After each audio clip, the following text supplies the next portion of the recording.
ಶ್ರೀಮಾನ್. ಶ್ರೀಮಾನ್ ಅಂದರೆ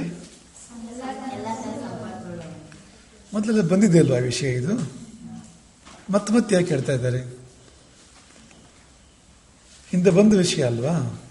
ಲಕ್ಷ್ಮೀವಾನ್ ಅಂತ ಬಂದಿತ್ತು ಹಿಂದೆ. ಮತ್ತೆ ಯಾಕೆ ಶ್ರೀಮಾನ್ ಅಂದರು? ಅಂದ್ರೆ ವಿಶೇಷ ಅರ್ಥ ಇರ್ಬೋದು ಅದಕ್ಕೆ. ಏನಿರ್ಬೋದು?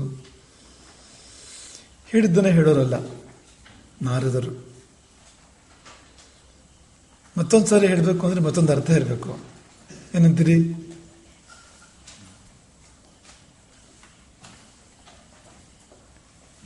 ಸಾಮಾನ್ಯವಾಗಿ ರಾಜರು, ರಾಜಪುತ್ರರು ಖಜಾನೆಯ ಸಂಪಾದನೆ ಮೇಲೆ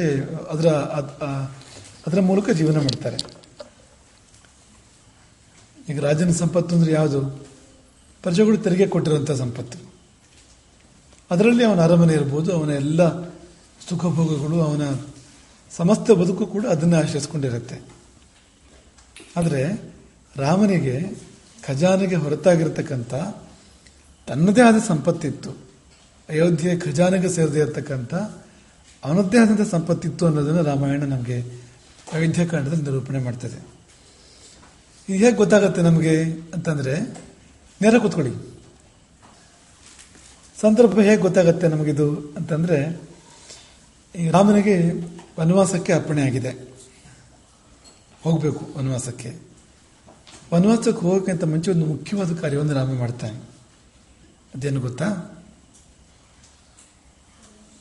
ತನ್ನ ಸಂಪತ್ತೆಲ್ಲವನ್ನು ದಾನ ಮಾಡ್ತಾನೆ. ಸಂಪತ್ತು ಎಷ್ಟಿತ್ತು ಅಂದರೆ, ರಾಮನ ಪರವಾಗಿ ಲಕ್ಷ್ಮಣ ದಾನ ಮಾಡುವಾಗ ಲಕ್ಷ್ಮಣ ಕುಬೇರನಂತೆ ಕಂಡ. ಅದದಾತ್ ಧನದೋ ಯಥ. ಧನದ ಅಂದರೆ ಗೊತ್ತಾ ನಿಮ್ಗೆ ಯಾರು ಅಂತ? ಧನೇಶ್ವರ ಗೊತ್ತಾ? ಅವನಿಗೆ ಧನದ ಅಂತಲೂ ಕರೀತಾರೆ. ಧನೇಶ್ವರ ಅಂದರೆ ಸಂಪತ್ತಿನ ಒಡೆಯ ಅಂತ. ಧನದ ಅಂದರೆ ಸಂಪತ್ತನ್ನು ಕೊಡುವವನು. ಈ ನಮಗೆಲ್ಲ ಸಂಪತ್ತು ಕೊಡೋದು ಯಾರು? ಕುಬೇರ. ಈ ಲೋಕದಲ್ಲಿ ಯಾರಿಗೆ ಯಾವ ಸಂಪತ್ತು ಬಂದರೂ ಅದು ಕುಬೇರನ ಕೃಪೆಯಿಂದ ಬರುವಂಥದ್ದು. ಯಾಕೆಂದರೆ ಸಂಪತ್ತಿಗೆ ಅಧಿಪತಿ ಅವನೇ ಅಲ್ವಾ? ಅವನ ಇಷ್ಟ ಇಲ್ಲದೆ, ಅವನ ಅನುಗ್ರಹ ಅಲ್ಲದೆ ಯಾರಿಗೂ ಯಾವ ಸಂಪತ್ತು ಬರೋಕ್ಕೆ ಸಾಧ್ಯ ಇಲ್ಲ. ಹಾಗಾಗಿ ಕುಬೇರನಂತೆ ಕಂಡ ಲಕ್ಷ್ಮಣ. ಅಷ್ಟು ಸಂಪತ್ತಿತ್ತು ಅಂತ. ಸಂಪತ್ತನ್ನು ಜ್ಞಾನಿಗಳಿಗೆ, ತಪಸ್ವಿಗಳಿಗೆ ವಿತರಣೆ ಮಾಡ್ತಾರೆ ರಾಮಲಕ್ಷ್ಮಣ ಸೀತೆಯರು. ಹಾಗೆ ಅವನ ಸೇವಕರಿಗೆ, ಆಶ್ರಿತರಿಗೆ ವಿತರಣೆ ಮಾಡ್ತಾರೆ. ಮಕ್ಕಳಿಗೆ, ವೃದ್ಧರಿಗೆ, ದೀನ ದುರ್ಬಲರಿಗೆ ಎಲ್ಲ ಸಂಪತ್ತನ್ನು ರಾಮ ವಿತರಣೆ ಮಾಡ್ತಾನೆ. ಅದು ಬಹಳ ದೊಡ್ಡ ಸಂಪತ್ತಿನ ರಾಶಿಯಾಗಿತ್ತು, ಬಹಳ ದೊಡ್ಡ ಸಂಪತ್ತಿನ ರಾಶಿಯಾಗಿತ್ತು. ಆದರೆ ಅದು ಪ್ರಜೆಗಳ ತೆರಿಗೆ ಹಣವೋ ಖಜಾನೆಗೆ ಸೇರಿದ್ದು ಆಗಿರಲಿಲ್ಲ. ಇದು ಗೊತ್ತಿತ್ತ ನಿಮಗೆ? ಇಲ್ಲಿ ಎರಡು ಸಂಗತಿ. ಒಂದು, ಅಂತಹ ದೊಡ್ಡ ಸಂಪತ್ತಿನ ಸಂಗ್ರಹ ರಾಮನಲ್ಲಿ ಇತ್ತು ಅಂತ ಅನ್ನೋದು, ಖಜಾನೆಗೆ ಹೊರತಾಗಿ. ಇನ್ನೊಂದು, ಅದೆಲ್ಲವೂ ರಾಮ ದಾನ ಮಾಡಿದ ಅನ್ನೋದು. ನೋಡಿ, ರಾಜ್ಯ ಕಳ್ಕೊಂಡ ಮೇಲೆ ತಂದೆ ಆಗಿರೋ ಸಂಪತ್ತಿದ್ರೆ ಇಟ್ಕೊಳ್ತಿದ್ರು ಯಾರಾದರೂ ಅಲ್ವಾ? ಕೊಟ್ಬಿಡ್ತಿದ್ರ. ಈಗ ರಾಜ್ಯ ಇದ್ರೆ ವಿಷಯ ಬೇರೆ. ರಾಜ್ಯ ಇಲ್ಲ ಅಂತಾಗಿದೆ, ರಾಮನಿಗೆ ವನವಾಸ ಅಂತಾಗಿದೆ, ಭರತನಿಗೆ ರಾಜ್ಯ ಅಂತಾಗಿದೆ. ಅಂದಮೇಲೆ ತನ್ನದಾಗಿ ಉಳಿದಿರುವಂಥ ಸಂಪತ್ತು ಏನಿತ್ತೋ ಯಾರಾದರೂ ಏನು ಮಾಡ್ತಾ ಇದ್ರು? 14 ವರ್ಷ ಕಳೆದ ಮೇಲೆ ಬರುತ್ತೆ, ಉಪಯೋಗ ಆಗುತ್ತೆ, ಇಟ್ಕೋತಾ ಇದ್ರು ಅಂತ. ತಗೊಂಡು ಹೋಗ್ತಾ ಇದ್ರು ಒಂದಷ್ಟು. ಯಾಕೆಂದ್ರೆ ವನವಾಸ ಮಾಡಬೇಕು ಅಂತ ಅಂದಾಗ ಇಲ್ಲಾದ್ರೂ ಬೇಕಾದ್ರೆ ಆಗತ್ತೆ, ಇರಲಿ ಅಂತ. ತಗೊಂಡು ಹೋಗ್ಲೂ ಇಲ್ಲ, ಇಟ್ಕೊಳ್ಳೂ ಇಲ್ಲ. ಮನೆ ಒಂದನ್ನು ಮಾತ್ರ ಉಳಿಸ್ತಾನೆ. ನೋಡ್ಕೊಳ್ಳೋಕೆ ತನ್ನ ಸೇವಕರಿಗೆ ಹೇಳಿ 14 ವರ್ಷದ ನಂತರ ನನ್ನ ಬಂದಾಗ ಇರಲಿ ಅಂತೇಳಿ ಮನೆ ಒಂದನ್ನು ಮಾತ್ರ ಉಳಿಸ್ತಾನೆ, ಮತ್ತೆಲ್ಲವನ್ನು ದಾನ ಮಾಡ್ತಾನೆ. ಶ್ರೀಮಾನ್ ಅಂದರೆ ಎರಡು, ಒಂದು ಅಷ್ಟು ಸಂಪತ್ತು, ಇನ್ನೊಂದು ಅಂಥ ಒಳ್ಳೆ ಮನಸ್ಸು. ಒಳ್ಳೆ ಮನಸ್ಸು ಕೂಡ ದೊಡ್ಡ ಸಂಪತ್ತು. ರಾಮನ ಸೇವಕರು, ಆಶ್ರಿತರು ಆ ಸಂಪತ್ತನ್ನು ಸ್ವೀಕಾರ ಮಾಡುವಾಗ ಕಣ್ಣೀರಿಟ್ಟರು. ಅವರಿಗೆ ತಮಗೆ ದುಡ್ಡು ಬರ್ತಾ ಇದೆ ಅಂತ ಸಂತೋಷ ಆಗಲಿಲ್ಲ. ರಾಮ ಕಾಡಿಗೆ ಹೋಗ್ತಾ ಇದ್ದಾನೆ, ಎಲ್ಲವನ್ನು ಕೊಟ್ಟು ಅಂತ ದುಃಖ ಆಯಿತು. ಈ ಶ್ರೀಮಾನ್ ಅಂದ್ರೆ ಆ ಸಂಪತ್ತನ್ನ ನಾವು ನೆನಪು ಮಾಡ್ಕೋಬೇಕು. ಇಲ್ಲಿ ಮುಂದೆ ದಾತಾನೋ ಧಾತಾನೋ, ಏನಿದು ಏನದು? ದಾತ ಅಂದ್ರೆ ಏನು, ಧಾತ ಅಂದ್ರೆ ಏನು?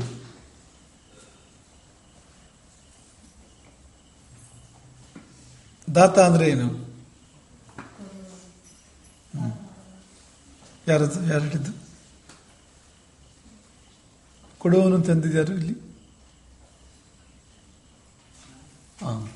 ನಿಂತ್ಕೊಂಡು ಹೇಳು. ಸರಿಯಾಗಿದೆ ನೀ ಹೇಳಿದ್ದು, ಸರಿಯಾದ ಉತ್ತರ ಅದು. ದಾತ ದಾನ ಮಾಡುವವನು. ನಿಂತ್ಕೊಂಡು. ಧಾತ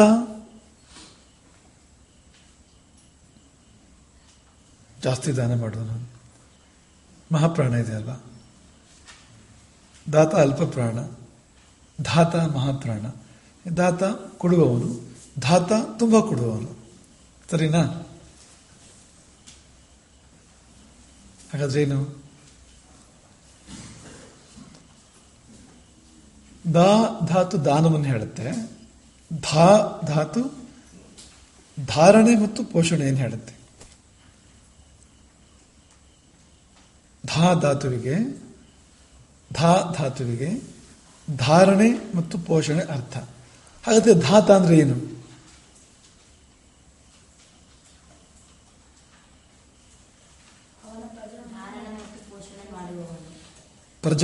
ತನ್ನ ಪ್ರಜೆಗಳ ಧಾರಣೆ ಮತ್ತು ಪೋಷಣೆ ಮಾಡುವವನು. ರಾಮ ಅಂದ್ರೆ ದೇವರನ್ನು ತಗೊಂಡಾಗ ಈ ಜಗತ್ತನ್ನೇ ಧಾರಣೆ ಮಾಡ್ತಾನೆ ಮತ್ತು ಜಗತ್ತನ್ನು ಪೋಷಣೆ ಮಾಡ್ತಾನೆ. ರಾಮ ಅಂದ್ರೆ ಮನುಷ್ಯ ಅಂತ ತಗೊಂಡ್ರೆ ರಾಜನಾಗಿ ತನ್ನ ಪ್ರಜೆಗಳನ್ನು ಧಾರಣೆ ಮಾಡ್ತಾನೆ, ಪೋಷಣೆ ಮಾಡ್ತಾನೆ. ಧಾರಣೆ ಅಂದ್ರೆ ಏನು? ಪೋಷಣೆ ಅಂದ್ರೆ ಏನು?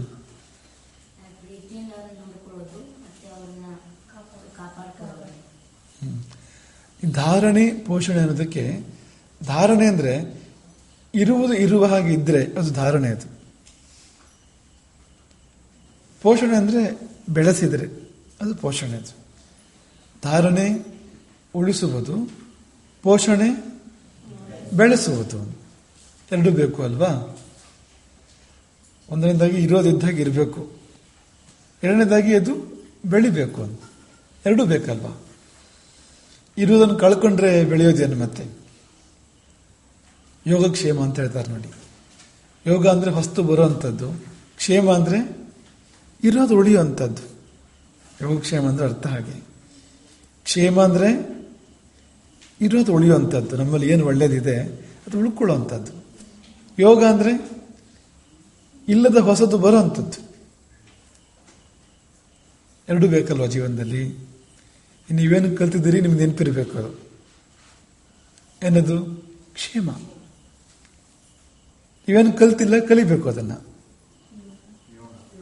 ಯೋಗ. ಇಲ್ಲದ ಒಳಿತು ಬಂದರೆ ಅದಕ್ಕೆ ಯೋಗ ಅಂತ ಹೆಸರು. ಇರುವ ಒಳಿತು ಉಳ್ಕೊಂಡ್ರೆ ಅದಕ್ಕೆ ಇದೇ ಅರ್ಥದಲ್ಲಿ, ಸುಮಾರಾಗಿ ಇದೇ ಅರ್ಥದಲ್ಲಿ ಧಾರಣೆ ಮತ್ತು ಪೋಷಣೆ ಅನ್ನುವ ಒಂದು ಶಬ್ದಗಳಿದೆ. ಉದಾಹರಣೆಗೆ ಧಾರಣೆ ಅಂತಂದ್ರೆ ನಾವು ಬದುಕಿರ್ಬೇಕು, ಅದು ಧಾರಣೆ. ಆಮೇಲೆ ನಾವು ಪುಷ್ಟಿ ಆಗಬೇಕು, ಶಕ್ತಿ ಬರಬೇಕು, ಪುಷ್ಟಿ ಆಗಬೇಕು, ಅದೇನು? ಪೋಷಣೆ. ಹಾಗಾಗಿ ಎರಡಕ್ಕೂ ಕಾರಣನಾಗಿದ್ದ ಅಂತ. ತನ್ನ ಪ್ರಜೆಗಳನ್ನು ಉಳಿಸಲಿಕ್ಕೆ ಏನು ಬೇಕೋ ಅದನ್ನು ಮಾಡ್ತಾ ಇದ್ದ. ಹಾಗೆ ಅವರು ಪುಷ್ಟಿ ಆಗಲಿಕ್ಕೆ, ಬೆಳಿಲಿಕ್ಕೆ, ಅವರ ಬದುಕು ಸಮೃದ್ಧ ಆಗಲಿಕ್ಕೆ ಏನು ಬೇಕೋ ಅದನ್ನು ಕೂಡ ಮಾಡ್ತಾ ಇದ್ದ. ಹಾಗಾಗಿ ಧಾತ. ದಾತ ಬೇರೆ, ಧಾತ ಬೇರೆ. ಧರ್ಮ ಅನ್ನೋ ಶಬ್ದಕ್ಕೆ ಅರ್ಥ ಏನು? ಯಾವುದು ನಮ್ಮನ್ನು ಧಾರಣೆ ಮಾಡಿದೆಯೋ ಅದು ಧರ್ಮ ಅಂತ. ಧಾರಣೆ ಮಾಡುತ್ತೆ ಅದು ಅಂತ. ಈ ಭೂಮಿಯನ್ನು ಧಾರಿಣಿ ಅಂತ ಕರೀತಾರೆ, ಧರಿತ್ರಿ ಅಂತ ಕರೀತಾರೆ, ಧರಣಿ ಅಂತ ಕರೀತಾರೆ. ಅದಕ್ಕೆಲ್ಲ ಅರ್ಥ ಏನು? ಆಕೆ ನಮ್ಮನ್ನು ಧರಿಸಿದಾಳೆ. ಯಾರು ನಮ್ಮನ್ನು ಧರಿಸಿರೋದು? ಈಗ ಬಟ್ಟೆ ನೀವು ಧರಿಸಿದ್ದೀರಲ್ವಾ, ನೀವು ಧರಿಸ್ತಿದ್ರೆ ಬಿದ್ದಿರ್ತಿತ್ತು ಅದು. ನೀವು ಧರಿಸಿದ್ರಿಂದ ಹೀಗಿದೆ ಅದು. ತಾನೇ ಅದಕ್ಕೆ ನಿಂತ್ಕೊಳ್ಳೋ ಶಕ್ತಿ ಇದೆಯಾ ಬಟ್ಟೆಗೆ? ಇಲ್ಲ ಅಲ್ವಾ? ನಿಲ್ಲಿಸ್ಬೇಕು ಯಾರೋ ಅದನ್ನು. ಹಾಗೆ ಭೂಮಿ ಅಲ್ಲದೆ ಇದ್ರೆ ನಮಗೆ ನಿಂತ್ಕೊಳ್ಳೋಕ್ಕೂ ಆಗ್ತಿರ್ಲಿಲ್ಲ. ತನ್ನ ಗುರುತ್ವಾಕರ್ಷಣ ಶಕ್ತಿಯಿಂದ ನಮ್ಮನ್ನು ಭೂಮಿ ನಿಲ್ಲಿಸಿದಾಳೆ ಅಲ್ವಾ? ಹಾರೋಗ್ತಾ ಇದ್ವಿ ಇಲ್ಲಿದ್ರೆ. ಭೂಮಿ ನಮ್ಮನ್ನು ಸೆಳೆದು ಇಟ್ಕೊಳ್ಳದೆ ಇದ್ರೆ ಆಕಾಶದಲ್ಲಿ ತೇಲ್ ಹೋಗ್ತಾ ಇದ್ವ. ಹಾಗಾಗಿ ಧರಿತ್ರಿ, ಧರಣಿ, ಧಾರಿಣಿ ಇದೆಲ್ಲ ಇದೇ ಧಾತುವಿಂದ ಬಂದಿದೆ. ಅಥವಾ ಬೇರೆ ಧಾತುಗಳು ಬರ್ಬೋದು, ಅದಕ್ಕೆ ಇದೇ ಅರ್ಥದಲ್ಲಿದೆ ಅದು ಅಂತ.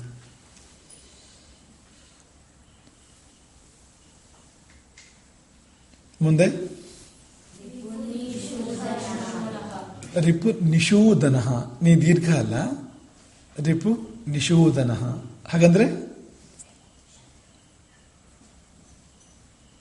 ಯಾರು ಹೇಳ್ತೀರಿ? ಹಾಗಾದ್ರೆ ಏನಂತ? ರಿಪು ನಿಷೂದನ. ರಿಪು ಗೊತ್ತಾ ನಿಮಗೆ? ರಿಪು ಅಂದ್ರೆ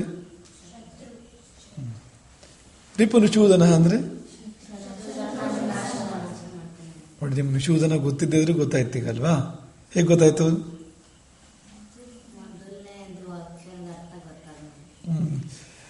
ಇದಕ್ಕೆ ಸಾಹಚರ್ಯ ಅಂತ ಹೇಳ್ತಾರೆ. ಸಾಹಚರ್ಯ ಅಂದ್ರೆ ಒಂದು ಪದ ಗೊತ್ತಿದ್ರೆ ನಿಮಗೆ ಮತ್ತೊಂದು ಪದ ಗೊತ್ತಾಗತ್ತೆ ತಾನಾಗಿ ಅಂತ. ಅಕ್ಕಪಕ್ಕ ಇದ್ರೆ, ಆ ಪದದ ಪಕ್ಕ ಇದ್ರೆ ರಾಮನ ಬಗ್ಗೆ ವರ್ಣನೆ ಮಾಡ್ತಾ ಇದ್ದಾರೆ. ಶತ್ರು ಅಂತ ಬಂತು, ಕ್ಷತ್ರಿಯ ರಾಮ. ಹಾಗಾಗಿ ನಿಮಗೆ ನೀವು ಊಹೆ ಮಾಡ್ತೀರಿ ಅದನ್ನ ಅಂತ. ರಾಮನು ಶತ್ರು ಸಂಹಾರಿ ಊಹೆ ಮಾಡ್ತೀರಿ ಅಂತ. ಆಯ್ತು, ಇದೆಷ್ಟನೇ ಸರಿ ಬಂತೀಗ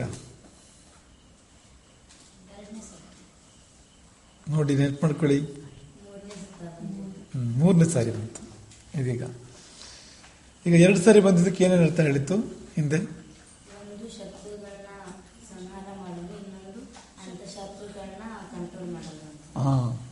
ಪರ್ಫೆಕ್ಟ್. 2 ಸಾರಿ ಬಂದಿದ್ದಕ್ಕೆ 2 ಅರ್ಥ. ಒಂದು ಒಳಗಿನ ಶತ್ರುಗಳು, ಇನ್ನೊಂದು ಹೊರಗಿನ ಶತ್ರುಗಳು. 2 ತುಂಬ ಮುಖ್ಯ ಆಗತ್ತೆ ಅಲ್ವಾ? ಹೊರಗಿನ ಶತ್ರುಗಳನ್ನು ರಾಮ ಗೆದ್ದವನು, ಜೊತೆಯಲ್ಲಿ ಒಳಗಿನ ಶತ್ರುಗಳನ್ನು. ಯಾರು ಒಳಗಿನ ಶತ್ರು ಅಂದ್ರೆ?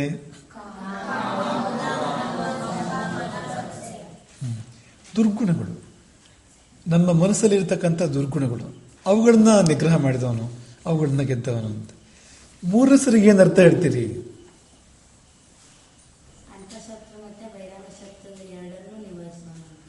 ಆಯ್ತು, ಅದು ಬಂದಿದೆಯಲ್ಲ.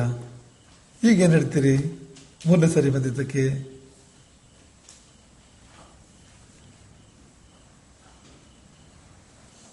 ಏನೋ ಬೇರೆ ಅರ್ಥ ಇರ್ಬೇಕಲ್ವಾ? ಏನಿರ್ಬೋದು?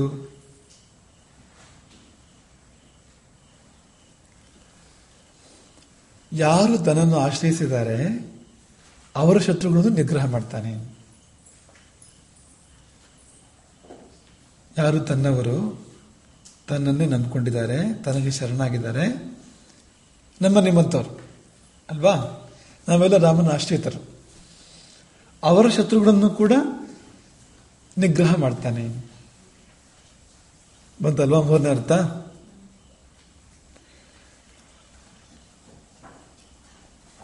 ಹಾಗಾಗಿ ರಾಮನನ್ನು ಆಶ್ರಯಿಸಿದವರಿಗೆ ಭಯ ಇಲ್ಲ.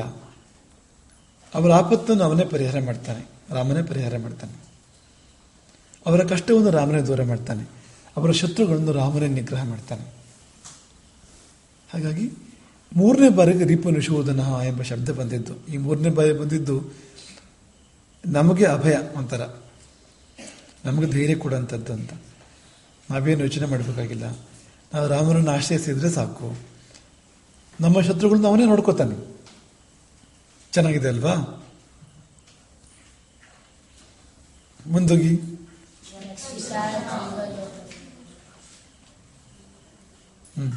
ಹಾಗಂದ್ರೆ ಜೀವಲೋಕಸ್ಯ. ಜೀವಲೋಕ ಅಂದ್ರೆ ದೇವಲೋಕ, ಜೀವಲೋಕ 2 ಶಬ್ದ ಇದೆ. ದೇವಲೋಕ ಯಾವುದು, ಜೀವಲೋಕ ಯಾವುದು ಹೇಳಿ ನೀವು?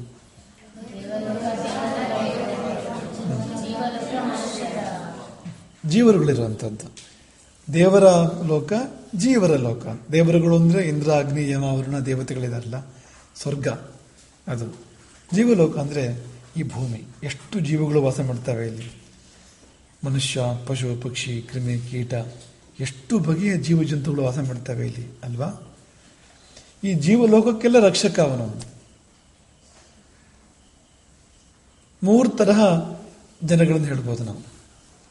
ಬರೀರಿ, 3 ತರಹ ಜನಗಳನ್ನ ಹೇಳ್ಬೋದು. ಒಂದು, ತಮ್ಮಂತಾವು ರಕ್ಷಣೆ ಮಾಡ್ಕೋತಾರೆ.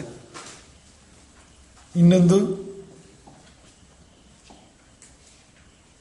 ತಮ್ಮವರ ರಕ್ಷಣೆ ಮಾಡ್ಕೋತಾರೆ. ಮತ್ತೊಂದು, ಎಲ್ಲರ ರಕ್ಷಣೆ ಮಾಡ್ತಾರೆ. ರಕ್ಷಣೆ, ಆ ರಕ್ಷಣೆ ವಿಷಯದಲ್ಲಿ ರಕ್ಷಣೆ ಹೆಡಿಂಗ್ 3 ಬಗೆ ಅಂತ ಅನ್ಬೋದು ನಾವು ಅಂತ. ಒಂದು, ತಮ್ಮಂತಾವು ಕಾಪಾಡ್ಕೊಳ್ಳುವಂಥವ್ರು. ಅವರು ಕೆಲವರು, ಹಲವರು. ತುಂಬ ಜನ ಅವ್ರ ರಕ್ಷಣೆ ಅವರು ಮಾಡ್ಕೋತಾರಲ್ವಾ. ತಮ್ಮನ್ನು ತಾವು ರಕ್ಷಣೆ ಮಾಡ್ಕೊಳ್ಳೋರು ಹಲವರು, ತಮ್ಮವರ ರಕ್ಷಣೆಯನ್ನು ಮಾಡುವಂಥವರು ಕೆಲವರು,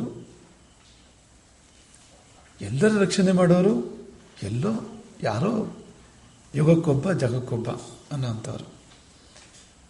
ಹಲವರು, ಕೆಲವರು, ವಿರಳಾತಿ ವಿರಳ, ಎಲ್ಲೋ ಯಾರೋ ಒಬ್ಬರು. ತಮ್ಮ ರಕ್ಷಣೆ ಮಾಡಿಕೊಳ್ಳೋರು, ತಮ್ಮವರ ರಕ್ಷಣೆ ಮಾಡುವಂಥವ್ರು, ಸರ್ವರ ರಕ್ಷಣೆ ಮಾಡುವಂಥವ್ರು.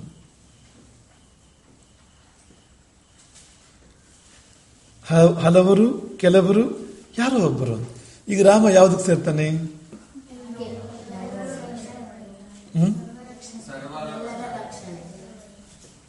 ಅಲ್ವಾ.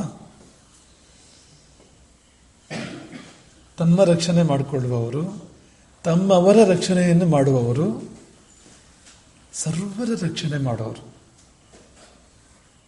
ಎಲ್ಲವರ ರಕ್ಷಣೆ ಮಾಡೋರು.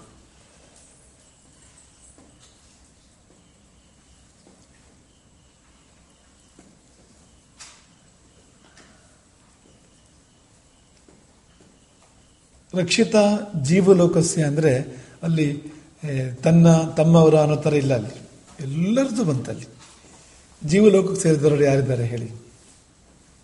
ಎಲ್ಲರೂ ಸೇರಿರ್ತಾರಲ್ವಾ. ಒಂದು ಹೆಜ್ಜೆ ಮುಂದೆ ಹೋಗಿ ದೇವಲೋಕವನ್ನು ರಕ್ಷಣೆ ಮಾಡ್ತಾನೆ ರಾಮ.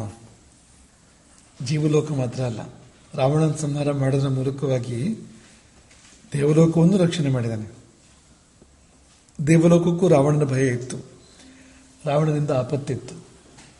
ಈಗ ಹೇಳಿ, ಹಲವರು ಯಾವುದು, ಕೆಲವರು ಯಾವುದು, ಯಾರೋ ಒಬ್ರು ಅಪರೂಪ, ಅದ್ಯಾವುದು ಹೇಳ್ತೀರಾ?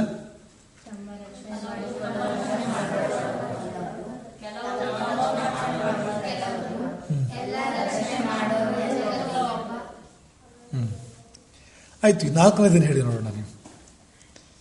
ನಿಮ್ಗೆ ಎಷ್ಟು ಬುದ್ಧಿ ಇದೆ ನೋಡ್ಬೇಕು. ನಮ್ಗೀಗ ನೀವು ಎಷ್ಟು ಚಾಂಡ್ರು ನೋಡ್ಬೇಕು. ಈ 3 ಅಲ್ಲದೆ 4ನೇದು ಹೇಳ್ಬೇಕು ನಾವು ಇದೇ ಸರಣಿಯಲ್ಲಿ.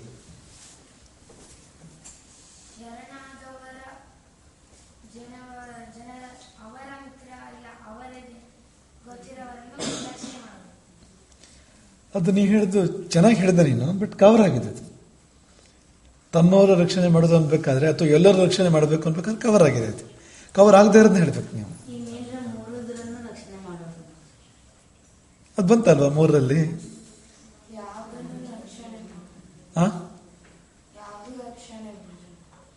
ಯಾವುದು ಮಾಡಿಕೊಳ್ಳದೆ ಇರೋದಂತನಾ? ಕರೆಕ್ಟ್. ನಿಂತ್ಕೊಂಡು ಹೇಳು. ತಮ್ಮನ್ನು ರಕ್ಷಣೆ ಮಾಡಲ್ಲ, ತಮ್ಮವರನ್ನು ರಕ್ಷಣೆ ಮಾಡಲ್ಲ, ಯಾರನ್ನೂ ರಕ್ಷಣೆ. ಪರ್ಫೆಕ್ಟ್. ತಮ್ಮ ರಕ್ಷಣೆನೂ ಮಾಡ್ಕೊಳ್ಳೋಕಾಗದೇ ಇರೋರು ಅಂತ. ತಮ್ಮ ರಕ್ಷಣೆ ಕೂಡ ಮಾಡ್ಕೊಳ್ಳೋಕಾಗದೇ ಇರೋರು ಅವ್ರು ಮತ್ತೆ ಬೇರೆಯವ್ರ ರಕ್ಷಣೆ ಹೇಗೆ ಮಾಡ್ತಾರೆ? ಜಗತ್ತಿನ ರಕ್ಷಣೆ ಎಲ್ಲಿಂದ ಮಾಡ್ತಾರೆ ಅಲ್ವಾ? ಅಂಥವ್ರು ಇರ್ತಾರಲ್ವ ಪ್ರಪಂಚದಲ್ಲಿ? ಇರ್ತಾರ ಇಲ್ವೋ? ತನ್ನನ್ನು ತಾನು ಕಾಪಾಡ್ಕೊಳ್ಳೋಕೆ ಆಗೋಲ್ಲ ಅನ್ನೋ ಥರ ಇರೋಲ್ವಾ ಜಗತ್ತಲ್ಲಿ? ಕಣ್ಣಿಲ್ಲ, ಕೈಯಿಲ್ಲ, ಕಾಲಿಲ್ಲ, ಅಥವಾ ಏನೋ ದೊಡ್ಡ ರೋಗ ಬಂದಿದೆ ಅಂಥ ಸಂದರ್ಭಗಳಲ್ಲಿ, ಅಥವಾ ಎಷ್ಟೋ ಸತಿ ದೊಡ್ಡ ಶತ್ರು ಎದುರಾದಾಗ ತಮ್ಮ ರಕ್ಷಣೆ ಮಾಡ್ಕೊಳ್ಳೋಕ್ಕಾಗಲ್ಲ. ಸಮರ್ಥರಾದರೂ ಕೂಡ ಅವರಿಗೆ ಮಿಗಿಲಾದ ಶತ್ರು ಎದುರಾದರೆ ಆಗಲ್ಲ ಅಲ್ವಾ? ಯೋಚನೆ ಮಾಡಿ, ಅಂಥ ಸಂದರ್ಭ ಇರುತ್ತೋ ಇಲ್ವೋ?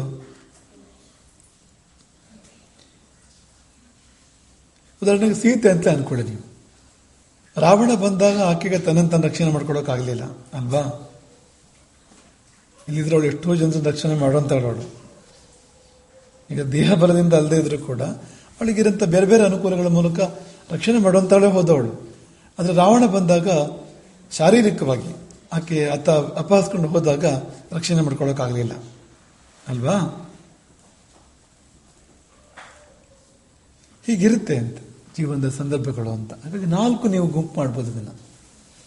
ತಮ್ಮ ರಕ್ಷಣೆನೂ ಮಾಡ್ಕೊಳ್ಳೋಕ್ಕಾಗದೇ ಇರೋರು ಒಂದು, ಅದು 2 ತಮ್ಮ ರಕ್ಷಣೆ ಮಾಡ್ಕೊಳ್ಳೋಕ್ಕಾಗತ್ತೆ, 3 ತಮ್ಮವರ ರಕ್ಷಣೆನೂ ಮಾಡ್ತಾರೆ, ಕೊನೆಯದು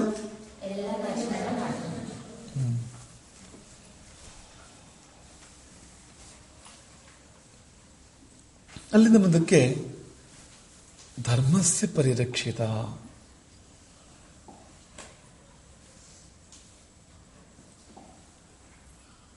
ಧರ್ಮಸ್ಯ ಪರಿರಕ್ಷಿತ ಶಬ್ದ ಅರ್ಥ ಆಗುತ್ತೆ ನಿಮ್ಗೆ ಹೇಗಿದ್ರು.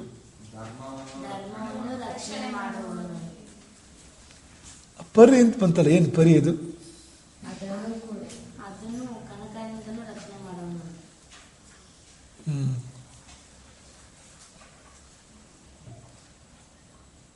ಪರಿ ಅಂದ್ರೆ ಒಳಗೂ ಹೊರಗೂ.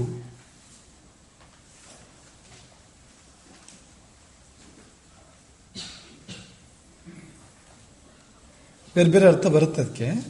ಇಲ್ಲಿ ಆ ಥರ ತಗೋಬೋದು ನೀವು ಅದನ್ನು. ತನ್ನೊಳಗೂ ತನ್ನ ಹೊರಗೂ. ಧರ್ಮವನ್ನು ರಕ್ಷಣೆ ಮಾಡೋದು 2 ವಿಧ. ಒಂದು, ನಮ್ಮ ಧರ್ಮವನ್ನು ನಾವು ರಕ್ಷಣೆ ಮಾಡಿಕೊಳ್ಳುವಂಥದ್ದು. ನಮ್ಮೊಳಗೆ ಧರ್ಮ ಉಳಿಬೇಕು. ನಾವು ಕೆಟ್ಟ ಕೆಲಸ ಮಾಡಬಾರ್ದು, ನಾವು ಒಳ್ಳೆ ಕೆಲಸ ಮಾಡಬೇಕು, ನಾವು ಸಾಧನೆಗಳು ಮಾಡಬೇಕು. ಅವಾಗ ನಮ್ಮೊಳಗೆ ಧರ್ಮ ಉಳಿದಿರುತ್ತೆ. ಹೊರಗೂ ರಕ್ಷಣೆ ಮಾಡೋದು. ಉದಾಹರಣೆಗೆ ದಂಡಕಾರಣ್ಯದ ಋಷಿಗಳು, ಅವರು ಯಜ್ಞ ಮಾಡ್ತಾ ಇದ್ರು, ತಪಸ್ ಮಾಡ್ತಾ ಇದ್ರು. ತಮಗಾಗಿಯಾ? ಲೋಕ ಕಲ್ಯಾಣಕ್ಕಾಗಿ, ಲೋಕಕ್ಷೇಮಕ್ಕಾಗಿ ಅವರು ತಪಸ್ ಮಾಡ್ತಾ ಇದ್ರು, ಯಜ್ಞ ಮಾಡ್ತಾ ಇದ್ರು, ಧರ್ಮಾಚರಣೆ ಮಾಡ್ತಾ ಇದ್ರು. ಅವರಿಗೆ ರಾಕ್ಷಸರಿಂದ ಆಪತ್ತಿತ್ತು. ರಾಕ್ಷಸರು ಯಜ್ಞಗಳನ್ನು ಕೆಡಿಸ್ತಾ ಇದ್ರು. ಹೋಮಕುಂಡಕ್ಕೆ ರಕ್ತ ಸುರಿದು ಬಿಡೋದು ನೋಡಿ, ಮೂಳೆ ಮಾಂಸ ತಂದು ಹಾಕ್ಬಿಡೋದು ಅಲ್ಲೆಲ್ಲ. ಪವಿತ್ರ ಅಲ್ವಾ ಯಜ್ಞ ಅಂದ್ರೆ? ಇದೇ ಮೊದಲಾಗಿ ರಾಕ್ಷಸರು ಋಷಿಗಳಿಗೆ ಧರ್ಮಾಚರಣೆಗೆ ವಿಘ್ನ ಮಾಡ್ತಾ ಇದ್ರು. ಕೆಲವು ಬಾರಿ ಅವ್ರನ್ನ ಕೊಲ್ತಾ ಇದ್ರು, ಕೈಕಾಲು ಮುರಿತಾ ಇದ್ರು. ಧರ್ಮಕ್ಕೆ ತೊಂದರೆ ಬಂದಿತ್ತು, ಧರ್ಮಕ್ಕೆ ಆಪತ್ತು ಬಂದಿತ್ತು. ರಾಮನನ್ನು ಆಶ್ರಯಿಸ್ತಾರೆ ಅವರೆಲ್ಲರೂ ಕೂಡ. ದಂಡಕಾರಣ್ಯಕ್ಕೆ ರಾಮ ಹೋದಾಗ ಅವರೆಲ್ಲ ಗುಂಪು ಗುಂಪಾಗಿ ಬಂದು ರಾಮನಿಗೆ ಶರಣಾಗಿ, ನಮ್ಮನ್ನು ನೀನು ರಕ್ಷಣೆ ಮಾಡಬೇಕು, ರಾಕ್ಷಸರನ್ನು ನಿಗ್ರಹ ಮಾಡಬೇಕು ಅಂತ ಕೇಳ್ಕೊಳ್ತಾರೆ. ರಾಮ ಒಪ್ಕೋತಾನೆ, ಮಾತು ಕೊಡ್ತಾನೆ, ನಿಮ್ಮ ರಕ್ಷಣೆ ನಾನು ಮಾಡ್ತೇನೆ ಅಂತ. ರಾಕ್ಷಸರನ್ನು ಎದುರಿಸಿ ರಾಕ್ಷಸರನ್ನೆಲ್ಲ ನಿಗ್ರಹ ಮಾಡಿ ಋಷಿಗಳನ್ನೆಲ್ಲ ರಕ್ಷಣೆ ಮಾಡ್ತಾನೆ. ಇದೇನಿದು? ಧರ್ಮಸ್ಯ ಪರಿರಕ್ಷಿತ. ಅದರಿಂದ ಏನಾಯ್ತು ಅಂದ್ರೆ ಧರ್ಮ ಉಳೀತು. ಯಜ್ಞ ಅಂದ್ರೆ ಏನು? ಧರ್ಮ ಅದು. ತಪಸ್ಸು ಅಂದ್ರೆ ಏನು? ಧರ್ಮ ಅದು. ಹಾಗಾಗಿ ಋಷಿಗಳ ರಕ್ಷಣೆ ಮಾಡೋದ್ರ ಮೂಲಕವಾಗಿ ಧರ್ಮವನ್ನು ರಕ್ಷಣೆ ಮಾಡ್ತಾನೆ. ಧರ್ಮವನ್ನು ಅನ್ನರಲ್ಲೂ ರಕ್ಷಣೆ ಮಾಡಬಹುದು, ನಮ್ಮಲ್ಲೂ ರಕ್ಷಣೆ ಮಾಡಬಹುದು. ರಾಜನಾಗಿ ತಪ್ಪು ಮಾಡಿದವರಿಗೆ ಶಿಕ್ಷೆ ವಿಧಿಸುವಾಗ ತಪ್ಪು ಮಾಡೋಕೆ ಯಾರು ಮುಂದಾಗೋದಿಲ್ಲ. ಧರ್ಮ ರಕ್ಷಣೆ ಮಾಡಿದಂತೆ ಆಯಿತು. ಅಧರ್ಮಕ್ಕೆ ದಂಡನೆ ಕೊಟ್ಟರೆ ಯಾರು ಅಧರ್ಮಕ್ಕೆ ಮುಂದಾಗೋದಿಲ್ಲ, ಧರ್ಮದಲ್ಲಿ ಇರ್ತಾರೆ. ಅದು ಧರ್ಮಸ್ಥ ಪರಿರಕ್ಷಿತ ಆಗಿ ಬರುತ್ತೆ. ಈಗ 2 ಕ್ರೌಂಚ ಪಕ್ಷಿಗಳು ಪರಸ್ಪರ ತುಂಬಾ ಖುಷಿಯಾಗಿದ್ವು, ಸರಸ ಸಲ್ಲಭ ಮಾಡ್ಕೊಂಡು ಖುಷಿಯಾಗಿದ್ವು ತಮಸಾ ನದಿ ತೀರದಲ್ಲಿ. ಅದು ಧರ್ಮ, ಅವುಗಳ ಧರ್ಮ ಅದು. ಆ ಪಕ್ಷಿಗಳ ಹಕ್ಕು ಅದು. ಖುಷಿಯಾಗಿರೋದು ಪಕ್ಷಿಗಳ ಹಕ್ಕಲ್ವಾ?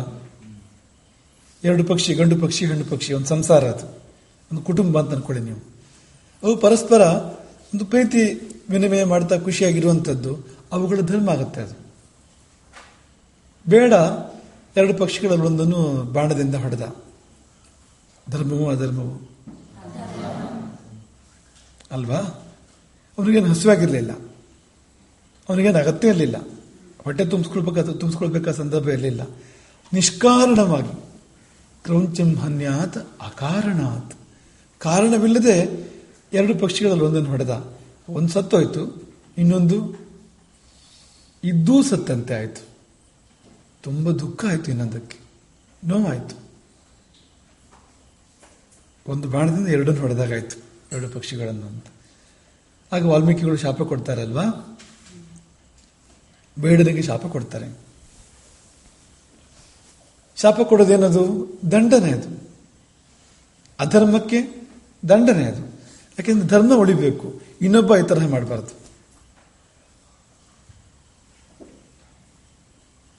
ಕಾರಣವಿಲ್ಲದೆ ಜೀವಹಿಂಸೆ ಮಾಡಬಾರ್ದು.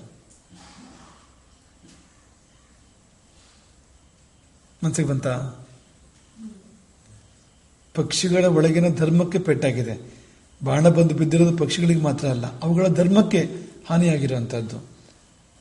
ಆಗ ಅಧರ್ಮದಿಂದ ಧರ್ಮಕ್ಕೆ ಹಾನಿಯಾದಾಗ ಅಧರ್ಮವನ್ನು ದಂಡನೆ ಮಾಡ್ತಾರೆ ವಾಲ್ಮೀಕಿಗಳು. ರಾಮ ಕೂಡ ತನ್ನ ಇಡೀ ಜೀವನದಲ್ಲಿ ಇದನ್ನೇ ಮಾಡಿದ್ದು, ಅಧರ್ಮವನ್ನು ದಂಡಿಸು. ವಾಲಿಯನ್ನು ದಂಡಿಸ್ತಾನೆ ರಾಮ, ಸುಗ್ರೀವನನ್ನು ರಕ್ಷಣೆ ಮಾಡ್ತಾನೆ. ಯಾಕೆಂದ್ರೆ ವಾಲಿಯಲ್ಲಿ ಅಧರ್ಮ ಇತ್ತು. ತಮ್ಮನ ಪತ್ನಿಯನ್ನು ಬಲಾತ್ಕಾರವಾಗಿ ಇರಿಸಿಕೊಂಡಿದ್ದ, ತಮ್ಮನನ್ನು ಹೊರಗೆ ಹಾಕಿದ್ದ ವಾಲಿ. ತಮ್ಮನ ಪತ್ನಿಗೆ ತಪ್ಪಿ ನಡೆದಿದ್ರಿಂದ ರಾಮ ವಾಲಿಗೆ ದಂಡನೆ ಮಾಡ್ತಾನೆ, ಸುಗ್ರೀವನನ್ನು ರಕ್ಷಣೆ ಮಾಡ್ತಾನೆ. ರಾವಣ ಅದು ಅಧರ್ಮ,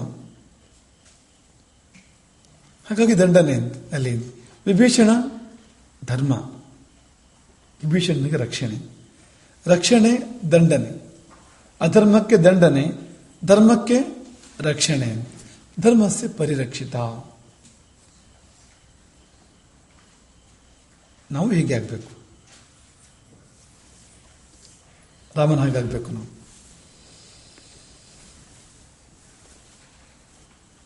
ರಾಮನಾಗಬೇಕು ಅಂದ್ರೆ ಏನು ಹೇಳಿ?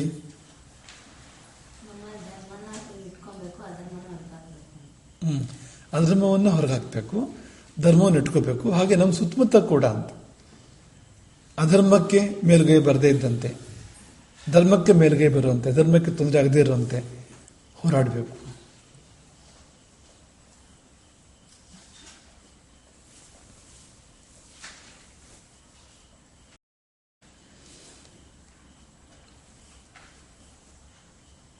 ಮುಂದಿನ ಶಬ್ದ ಹೇಳುದು ಅದನ್ನೇ ಅಂತ, ರಕ್ಷಿತ ಸ್ವಸ್ಯ ಧರ್ಮಸ್ಯ. ತನ್ನ ಧರ್ಮವನ್ನು ತಾನು ಮುತುವರ್ಜಿಯಿಂದ ಕಾಪಾಡ್ಕೋತಾನೆ.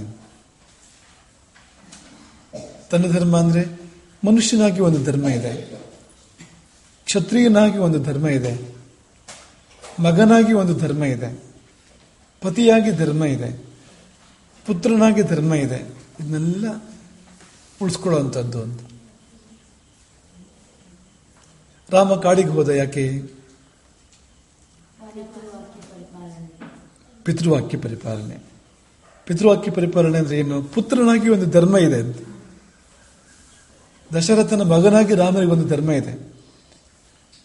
ತಂದೆಯ ಮಾತು ಸುಳ್ಳಾಗಬಾರ್ದು,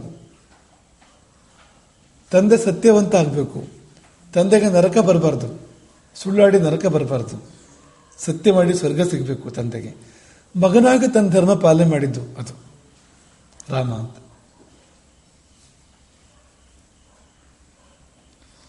ರಾವಣ ಸಂಹಾರ ಮಾಡ್ತಾನೆ ರಾಮ. ಯಾಕೆ?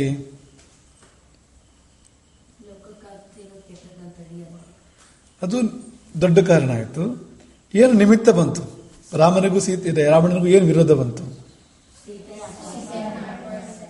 ಅದೇನದು? ಪತಿಧರ್ಮ. ಯಾವುದು? ಸೀತೆಯನ್ನು ರಕ್ಷಣೆ ಮಾಡುವಂಥದ್ದು ಇದೆಯಲ್ಲ, ಪತಿಯಾಗಿ ಈ ಪತಿ ಶಬ್ದಕ್ಕೆ ರಕ್ಷಣೆ ಮಾಡೋಣ ಅರ್ಥ ಇದೆ, ಆ ಶಬ್ದಕ್ಕೆ ಅರ್ಥ ಆಗಿದೆ ಅಂತ. ಹಾಗಾಗಿ ಪತಿ ಧರ್ಮ ಅದು ಅಂತ. ಪತ್ನಿಯನ್ನು ಯಾರು ಎಳ್ಕೊಂಡು ಹೋದ್ರೆ ಪತಿಯಾದವನ ಧರ್ಮ ಏನು? ತಡಿಬೇಕಲ್ವಾ? ತಡಿಬೇಕು, ಅದಕ್ಕಾಗಿ ಹೋರಾಡಬೇಕು. ಪತಿ ಧರ್ಮ ಅದು ಅಂತ. ಹೀಗೆ ಎಲ್ಲೆಲ್ಲೂ ತನ್ನ ಧರ್ಮವನ್ನು ತಾನು ಕಾಪಾಡ್ಕೊತಾನೆ, ಅದನ್ನು ಬಿಟ್ಕೊಡೋದಿಲ್ಲ. ಸೀತೆ ಪರಿತ್ಯಾಗ ಮಾಡಬೇಕಾದ ಸಂದರ್ಭ ಬರುತ್ತೆ. ಯಾಕೆ ಮಾಡ್ತಾರೆ ಅದನ್ನ ಅಂದ್ರೆ ರಾಜಧರ್ಮ ಅದು ಅಂತ. ರಾಜನಾಗಿ ಪ್ರಜೆಗಳಿಗೆ ಆದರ್ಶ ತೋರಿಸ್ಬೇಕಾಗತ್ತೆ, ಆ ಕಾರಣಕ್ಕೋಸ್ಕರ ಮಾಡ್ಬೇಕಾಗಿ ಬರುತ್ತೆ. ರಾಜಧರ್ಮ ಅದು. ಎಲ್ಲ ಕಡೆಗೆ ಈಗ ಲಕ್ಷ್ಮಣನ ಪರಿತ್ಯಾಗ ಮಾಡ್ತಾನೆ ಒಂದೊಂದು ಹಂತದಲ್ಲಿ ರಾಮ. ಯಾಕೆ? ರಾಜಧರ್ಮ ಅದು. ಆ ಸಂದರ್ಭ ಗೊತ್ತಲ್ಲ ನಿಮಗೆ? ಯಾರಿಗೆ ಗೊತ್ತು? ಕೈ ಐತಿ ನೋಡೋಣ, ಹೇಳು, ಹೇಗೆ ಹೇಳು? ಕಾಲ ರಾಮನ ಹತ್ರ ನಿನ್ ಕಾಲ ಮುಗಿತು, ನೀನು ಎಲ್ಲ ಬರ್ತಿ ಅಥವಾ ಇಲ್ಲಿ ಕೇಳಕ್ ಬಂದಾಗ ನಾನು ಇಷ್ಟೇ ಗುರುತ್ವ ಮಾತಾಡ್ಬೇಕು ಅಂತ ರಾಮನ್ಗೆ ಹೇಳ್ತಾನೆ. ಆಗ ರಾಮ ಲಕ್ಷ್ಮಣ್ ಹೇಳ್ತಾನೆ, ಅವನ ಮನಸ್ಸುಗಳ ಅನ್ಸಿದ ಗುರುತ್ವ ಮಾತಾಡ್ಬೇಕಂತೆ, ನೀನು ಯಾರು ಬರ್ದಿರ್ತಾರೆ ಕಾವಲಕಾಯಿ ಅಂತ ಹೇಳ್ತಾನೆ.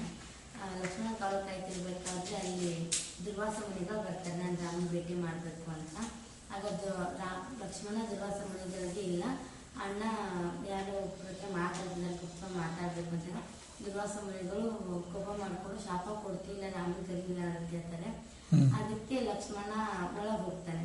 ಮೊದ್ಲೇ ಕಾಲ ಹಾಕಿ ಒಂದು ಷರತ್ ಹಾಕಿರ್ತಾನೆ, ಯಾರಾದ್ರೂ ಒಳಗ್ ಬಂದು ನೀನು ಅವ್ರನ್ನ ಪರಿತ್ಯಾಗ ಮಾಡ್ಬೇಕು ಅಂತ. ಹಿಂಗಾಗಿ ರಾಮ ಲಕ್ಷ್ಮಣನ ಪರಿತ್ಯಾಗ ಮಾಡ್ತಾನೆ. ತುಂಬಾ ಸರಿಯಾದ ಉತ್ತರ. ನಿಂಗೆ ಯಾರು ಹೇಳ್ಕೊಟ್ರಿ ಇದನ್ನ? ನಾನು ನೋಡಿದ್ದೆ. ಎಲ್ಲಿ ಕಲ್ತೆ? ಅಪ್ಪ ತೋರಿಸಿದ್ರು. ಏನ್ ತೋರಿಸಿದ್ರು? ಅಪ್ಪ ಮಗ ಟಿವಿಯಲ್ಲಿ ತೋರಿಸಿದ್ರು. ಹಾ, ಟಿವಿಯಲ್ಲಿ ತೋರಿಸಿದ್ರು. ಹೌದಾ? ಸರಿಯಾದ ಉತ್ತರ ಅದು. ಸೌಭಾಗ್ಯ ಲಕ್ಷ್ಮಿ ಹೇಳಿದ್ದು ಪರ್ಫೆಕ್ಟ್ ಆನ್ಸರ್ ಅದು. ಅದೇ ಕಾಲಪುರುಷನಿಗೂ ರಾಮನಿಗೂ ಮಾತುಕತೆ ಆಗ್ತಾ ಇರುತ್ತೆ ಏಕಾಂತದಲ್ಲಿ. ಕಾಲಪುರುಷ ಬಂದು ರಾಮನನ್ನು ಭೇಟಿ ಮಾಡ್ತಾನೆ. ಮುಂದೆ ಕೊನೆಯ ಕಾಲ ರಾಮಾವತಾರ ಮುಕ್ತಾಯದ ಸಂದರ್ಭ, ಕಾಲಪುರುಷ ಬಂದು ರಾಮನ ಭೇಟಿ ಕೇಳ್ತಾನೆ. ಒಂದು ಷರತ್ತು ಹಾಕಿರ್ತಾನೆ, ನಾನು ನೀನು ಮಾತಾಡಬೇಕಾದ್ರೆ ಯಾರು ಒಳಗಡೆ ಬರಬಾರ್ದು, ಮೂರನೇವರು ಬಂದ್ರೆ ಅವರಿಗೆ ಮೃತ್ಯುದಂಡ ಅಂತ. ಭಯಂಕರವಾಗಿದೆ ನೋಡಿ. ನಮ್ಮಿಬ್ಬರು ಮಾತನ್ನು ಬೇರೆ ಯಾರು ಕೇಳಿಸ್ಕೋಬಾರ್ದು, ಬೇರೆ ಯಾರು ಮಧ್ಯೆ ಬರಬಾರ್ದು, ಅಲ್ಲಿ ಬಂದವರಿಗೆ ಮೃತ್ಯುದಂಡ ಅಂತ. ಆಯ್ತು ಅಂತ ಒಪ್ಕೊಂಡು ರಾಮ ಲಕ್ಷ್ಮಣನನ್ನು ಕಾವಲಿಗೆ ನಿಲ್ಲಿಸಿರ್ತಾನೆ. ಸರ್ಪಗಾವಲು. ಲಕ್ಷ್ಮಣ ಅಂದ್ರೆ ಏನು? ಆದಿಶೇಷ ಅಲ್ವಾ ಲಕ್ಷ್ಮಣ ಅಂದ್ರೆ? ಆದಿಶೇಷ ಸರ್ಪ ಅಲ್ವಾ? ಲಕ್ಷ್ಮಣನನ್ನು ಕಾವಲಿಗೆ ನಿಲ್ಲಿಸಿದ್ದಾನೆ ರಾಮ. ಯಾರನ್ನೂ ಒಳಗೆ ಬಿಡಬಾರ್ದು, ಯಾರೂ ಒಳಗೆ ಬರಬಾರ್ದು. ಯಾಕೆಂದ್ರೆ ಹಾಗೆ ಬಂದವರಿಗೆ ಮೃತ್ಯುದಂಡ. ಆಗ ದುರ್ವಾಸರು ಬಂದರು. ಅವ್ರದ್ದು 1000 ವರ್ಷದ ಉಪವಾಸ, ಅದಷ್ಟೇ ಮುಗಿದಿತ್ತು. ಅವ್ರಿಗೆ ಊಟ ಬೇಕಾಗಿತ್ತು, ಅದನ್ನ ಹೇಳಿಲ್ಲ ಅವರು. ಅವರು ಲಕ್ಷ್ಮಣನಿಗೆ ಬಂದು ಅವ್ರು ಹೇಳಿದ್ರು, ರಾಮನನ್ನು ಭೇಟಿ ಮಾಡಬೇಕು, ಎಲ್ಲಿದ್ದಾನೆ ರಾಮ? ಇಲ್ಲ, ಹೀಗೆ ಒಂದು ಏಕಾಂತ ಸಂಭಾಷಣೆ ನಡೀತಾ ಇದೆ, ಯಾರೂ ಒಳಗಡೆ ಹೋಗೋ ಹಾಗಿಲ್ಲ. ಈಗ ಅವೆಲ್ಲ ಗೊತ್ತಿಲ್ಲ, ನಾನು ರಾಮನ ನೋಡಬೇಕು, ಬಿಡು. ಲಕ್ಷ್ಮಣ ವಿನಯವಾಗಿ ಕೈ ಮುಗಿದು ಕೇಳ್ಕೊತಾನೆ, ಇಲ್ಲ ಯಾರೂ ಹೋಗೋ ಹಾಗಿಲ್ಲ, ಅಲ್ಲಿ ಸಂದರ್ಭವೇ ಆಗಿದೆ, ಅಪ್ಪಣೆ ಇದೆ ನನಗೆ ಕಾವಲು ಕಾಯಬೇಕು ಅಂತ. ಸೌಭಾಗ್ಯ ಲಕ್ಷ್ಮಿ ಹೇಳಿದಾಗೇನೆ ದೂರ್ವಾಸರು ಶಾಪ ಕೊಡ್ತಾನೆ ಅಂತ ಹೇಳ್ತಾರೆ. ಏನಂತ ಶಾಪ ಕೊಡ್ತಾನೆ ಅಂತ? ಇಕ್ಷ್ವಾಕು ವಂಶವನ್ನೇ ಶಪಿಸ್ತಾನೆ ಅಂತ. ಲಕ್ಷ್ಮಣ ಯಾಕೆ ಒಳಗೋಗ್ಬೇಕಾದ ಸಂದರ್ಭ ಬಂತು ಅಂದ್ರೆ, ತನಗೇನು ಶಾಪ ಕೊಡ್ತಾರೆ ಅಂತ ಅವನಿಗೆ ಭಯ ಇಲ್ಲ, ವಂಶಕ್ಕೆ ಶಾಪ ಬರುತ್ತೆ, ವಂಶವೇ ನಾಶ ಆಗುತ್ತೆ ಅನ್ನೋ ಸಂದರ್ಭ ಬಂದಾಗ ಲಕ್ಷ್ಮಣ ಯೋಚನೆ ಮಾಡ್ತಾನೆ, ಒಳಗೆ ಹೋಗದೇ ಇದ್ರೆ ವಂಶ ನಾಶ ಆಗತ್ತೆ, ಒಳಗೆ ಹೋದ್ರೆ ತನ್ನ ನಾಶ ಆಗತ್ತೆ. ಚಾಯ್ಸ್ ಮಾಡಬೇಕು, ಅವನೀಗ ಆಯ್ಕೆ ಮಾಡಬೇಕು. ಎಂತೆಂಥ ಸಂದರ್ಭ ಬಂದಿದೆ ನೋಡಿ ಇವರ ಜೀವನದಲ್ಲಿ. ಏಕಾಂತ ಭಂಗ ಆದ್ರೆ, ಅವರಿಬ್ರು ರಾಮ ಮತ್ತು ಕಾಲ ಮಾತಾಡ್ತಿದ್ದಾಗ ಮಧ್ಯೆ ಹೋದ್ರೆ ತನ್ನ ನಾಶ ಆಗತ್ತೆ, ರಾಮನೇ ತನಗೆ ಮರಣದಂಡನೆ ಶಿಕ್ಷೆ ವಿಧಿಸಬೇಕಾಗತ್ತೆ. ಹೋಗದೇ ಇದ್ರೆ ದೂರ್ವಾಸರು ಶಾಪ ಕೊಡ್ತಾರೆ, ಆ ಶಾಪದ ಫಲವಾಗಿ ವಂಶವೇ ನಾಶ ಆಗ್ಬೋದು. ಲಕ್ಷ್ಮಣ ಏನನ್ನು ಆಯ್ಕೆ ಮಾಡ್ತಾನೆ? ವಂಶ ಉಳಿಬೇಕು. ಈ ಲೋಕಕ್ಕೆ ಇಕ್ಷ್ವಾಕು ವಂಶದ ಅಗತ್ಯ ಇದೆ. ಅವರು ಧರ್ಮರಕ್ಷಕರು, ಇಕ್ಷ್ವಾಕು ವಂಶೀಯರು, ಲೋಕವನ್ನು ಪಾಲನೆ ಮಾಡುವಂಥವ್ರು, ಲೋಕಕ್ಕೆ ಕೆಟ್ಟವರಿಂದ ಸಂಕಟಗಳು ಕಂಟಕಗಳು ಬಂದಾಗ ಹೋರಾಡುವಂಥವ್ರು, ಶಕ್ತಿ ಇರುವಂಥವ್ರು, ವಿಶ್ವ ರಕ್ಷಣೆ ಶಕ್ತಿ ಇರುವಂಥವ್ರು. ಅಪರೂಪದ ತಳಿ ಇದು, ಅಪರೂಪದ ವಂಶ ಅದು. ಆ ವಂಶ ಉಳಿಬೇಕು. ತಾನೊಬ್ಬ ಹೋದ್ರೆ ಏನು? ವಂಶ ಉಳಿದಿರುತ್ತೆ, ಅದು ದೊಡ್ಡದು ಅಲ್ವಾ? ನೋಡಿ, ವ್ಯಕ್ತಿಗಿಂತ ವಂಶ ದೊಡ್ಡದು, ವಂಶಕ್ಕಿಂತ ಸಮಾಜ ದೊಡ್ಡದು, ದೇಶ ದೊಡ್ಡದು, ಅದಕ್ಕಿಂತ ವಿಶ್ವ ದೊಡ್ಡದು ಅಲ್ವಾ? ತಾನು ಉಳ್ಕೋಬೇಕು, ಪ್ರತಿಯೊಬ್ಬರು ತನ್ನ ರಕ್ಷಣೆ ಮಾಡ್ಕೋಬೇಕು. ಪ್ರಾಣ ಉಳಿಸ್ಕೋಬೇಕೋ ಬೇಡವೋ ನೀವು ಹೇಳಿ? ಜೀವಂತ ಇರಬೇಕೋ ಬೇಡವೋ? ಪ್ರತಿಯೊಬ್ಬನು ಕೂಡ ಪ್ರಾಣ ಉಳಿಸ್ಕೋಬೇಕೋ ಬೇಡವೋ? ಆದರೆ ಕುಲಕ್ಕಾಗಿ ಪ್ರಾಣ ತ್ಯಾಗ ಮಾಡಬಹುದು. ತಾನೊಬ್ಬ ತನ್ನ ತಲೆ ಕೊಟ್ಟಿದ್ರಿಂದ, ತನ್ನ ಜೀವ ಕೊಟ್ಟಿದ್ರಿಂದ ಕುಲ ಉಳಿಯುತ್ತೆ ಅಂದ್ರೆ ಒಬ್ಬ ಕುಲಕ್ಕಾಗಿ ಒಬ್ಬರನ್ನು ತ್ಯಾಗ ಮಾಡಬಹುದು, ಅಥವಾ ಒಬ್ಬನ ಪ್ರಾಣ ತ್ಯಾಗ ಮಾಡಬಹುದು ಒಬ್ಬನು. ಹಾಗೆ ಸಮಾಜಕ್ಕಾಗಿ ಒಂದು ಕುಲದ ಬಲಿದಾನ ಆಗ್ಬಹುದು, ದೇಶಕ್ಕಾಗಿ ಒಂದು ಸಮಾಜವೇ ತ್ಯಾಗ ಮಾಡಬಹುದು. ದೊಡ್ಡದಕ್ಕೋಸ್ಕರವಾಗಿ ಚಿಕ್ಕದನ್ನು ತ್ಯಾಗ ಮಾಡಬಹುದು. ಅಷ್ಟೇ ಅರ್ಥ ಅದಕ್ಕೆ. ಮನ್ಸಿವಂತ ಇವಾಗ ಲಕ್ಷ್ಮಣ ಏನ್ ತೀರ್ಮಾನ ಮಾಡ್ತಾನೆ? ತನಗೆ ಸಾವು ಬಂದರೂ ಬರಲಿ, ತೊಂದರೆ ಇಲ್ಲ, ವಂಶ ಉಳಿಲಿ ಅಂತ.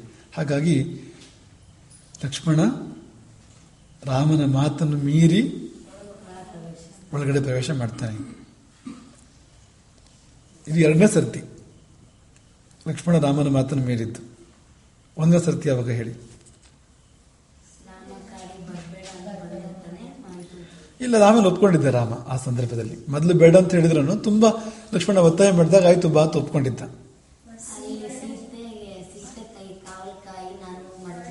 Correct correct. ಚಿನ್ನದ ಜಿಂಕೆ ಹಿಂದೆ ರಾಮ ಹೋಗೋ ಸಂದರ್ಭದಲ್ಲಿ ಲಕ್ಷ್ಮಣನಿಗೆ ಹೇಳಿದ್ದ, ನೀನು ಸೀತೆಯನ್ನು ಕಾವಲು ಕಾಯ್ತಾ ಇರು, ನಾನು ಮರಳಿ ಬರುವವರೆಗೆ ಸೀತೆ ಕಾವಲು ಕಾಯೋದು ನಿನ್ನ ಜವಾಬ್ದಾರಿ, ನಿನ್ನ ಕೆಲಸ ಅಂತ ಹೇಳಿದ್ದ. ಲಕ್ಷ್ಮಣ ಏನ್ ಮಾಡ್ತಾನೆ?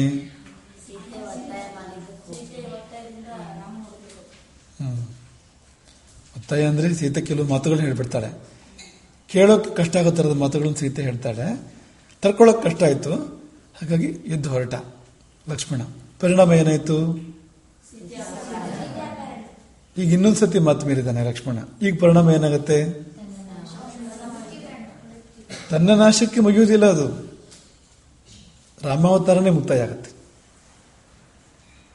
ಅದು ಹೇಗೆ ಅಂದ್ರೆ, ಈಗ ರಾಮನಿಗೆ ಸಂದಿಗ್ಧ ಬರುತ್ತೆ, ರಾಮ ಪೀಠಕ್ಕೆ ಬರ್ತಾನೆ, ಸಿಂಹಾಸನಕ್ಕೆ ಬರ್ತಾನೆ, ಲಕ್ಷ್ಮಣನ ವಿಚಾರಣೆ ಆಗಬೇಕು, ಲಕ್ಷ್ಮಣನ ತಪ್ಪಿಗೆ ಶಿಕ್ಷೆ ವಿಧಿಸಬೇಕು. ಯಾವ ಶಿಕ್ಷೆ ವಿಧಿಸಬೇಕು? ಮೃತ್ಯುದಂಡ ಅಂತ. ಎಷ್ಟು ಕಷ್ಟ ನೋಡಿ.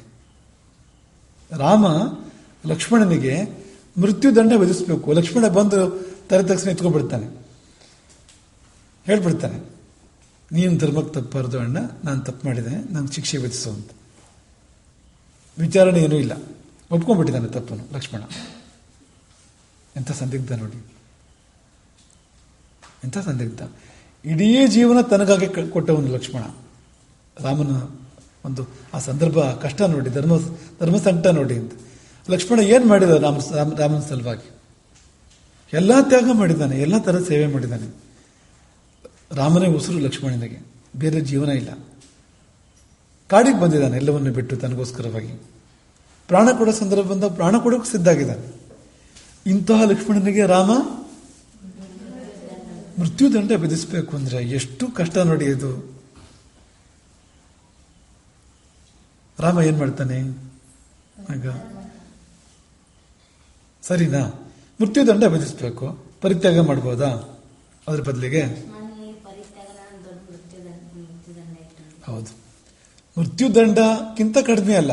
ಲಕ್ಷ್ಮಣನಂಥವನಿಗೆ ಪರಿತ್ಯಾಗ ಅನ್ನುವಂಥದ್ದು ಮೃತ್ಯುದಂಡಕ್ಕಿಂತ ಕಡಿಮೆ ಅಲ್ಲ ಅಂತ. ಹಾಗಾಗಿ ಅದನ್ನು ಮಾಡಿದ. ಲಕ್ಷ್ಮಣ ಏನ್ ಮಾಡಿದ? ಪ್ರಾಣತ್ಯಾಗ ಮಾಡಿದ. ಯಾಕೆಂದ್ರೆ ರಾಮ ಪರಿತ್ಯಾಗ ಮಾಡಿದ ಮೇಲೆ ಅವನು ಬದುಕಿರಲಾರ. ಅವನ ಜೀವನ ರಾಮನೇ, ರಾಮನ ಬಿಟ್ಟು ಅವನ ಜೀವನ ಇಲ್ಲ. ಮೃತ್ಯುದಂಡವೇ ವಾಸಿ ಲಕ್ಷ್ಮಣನಿಗೆ, ಅದಕ್ಕಿಂತ ಕಷ್ಟ ಪರಿತ್ಯಾಗ ಅಂದ್ರೆ. ರಾಮನನ್ನು ಬಿಟ್ಟಿರಲಾರದೆ ಲಕ್ಷ್ಮಣ ದೇಹತ್ಯಾಗ ಮಾಡ್ತಾನೆ. ಅಲ್ಲಿಗೆ ಮರಣದಂಡನೆ ವಿಧಿಸಿದಂತೆ ಆಯ್ತು ನೋಡಿ. ಮೃತ್ಯುದಂಡವೇ ಆಯ್ತು, ಅದು ಬೇರೆ ಏನೂ ಆಗಲಿಲ್ಲ. ಅದು ಕೈಯಾರೆ ಮಾಡಲಿಲ್ಲ, ಅಷ್ಟೇ ಹೋಯ್ತು. ಹೋಗ್ಲಿ, ಆಮೇಲೆ ಏನಾಯ್ತು? ಲಕ್ಷ್ಮಣನ ದೇಹತ್ಯಾಗ ಆದ್ಮೇಲೆ ರಾಮ ಏನ್ ಮಾಡಿದ? ತಾನೂ ಉಳ್ಕೊಳ್ಳಿಲ್ಲ ಅಂತ. ಎಷ್ಟು ಪ್ರೀತಿ ಇತ್ತು ಅಂದ್ರೆ ಅವರಿಬ್ಬರಲ್ಲಿ ಪರಸ್ಪರ. ಸೀತೆಯ ಅವಸಾನದ ನಂತರ ಕೂಡ ರಾಮ ಇರ್ತಾನೆ ಲೋಕದಲ್ಲಿ, ಆದರೆ ಲಕ್ಷ್ಮಣನ ಅವಸಾನದ ನಂತರ ರಾಮ ಇರೋದಿಲ್ಲ. ರಾಮನು ತಾನೂ ಕೂಡ ತನ್ನ ದೇಹತ್ಯಾಗ ಮಾಡಿ ಅವತಾರವನ್ನು ಮುಕ್ತಾಯ ಮಾಡ್ತಾನೆ. ಅವನು ನೋಡಿ, ಯಾವತ್ತೂ ಮಾತು ಮೀರದೆ ಇದ್ದವನು ಮಾತು ಮೀರಿದ್ರೆ ಏನಾಗುತ್ತೆ? ಒಂದ್ಸಾರಿ ಮಾತು ಮೀರಿದ್ರೆ ಏನಾಯ್ತು? ಎರಡನೇ ಸಾರಿ ಮಾತು ಮೀರಿದ್ರೆ ಏನಾಯ್ತು?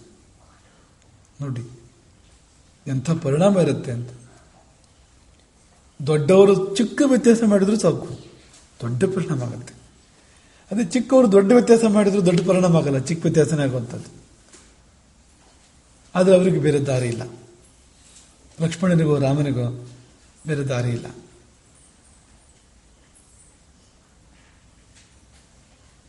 ವ್ಯಥೆ ಆಗತ್ತಲ್ವಾ ಈ ಕಥೆ ಕೇಳಿದಾಗ? ಅವ್ರು ಏನೆಲ್ಲ ತ್ಯಾಗ ಮಾಡಿದ್ರು ತಮ್ಮ ಜೀವನದಲ್ಲಿ, ಸತ್ಯಕ್ಕಾಗಿ, ಧರ್ಮಕ್ಕಾಗಿ ಯಾವ ಮಟ್ಟದ ತ್ಯಾಗ ಮಾಡಿದ್ರು ನೋಡಿ. ಧರ್ಮಸ್ಥೆ ಪರಿರಕ್ಷಿತ.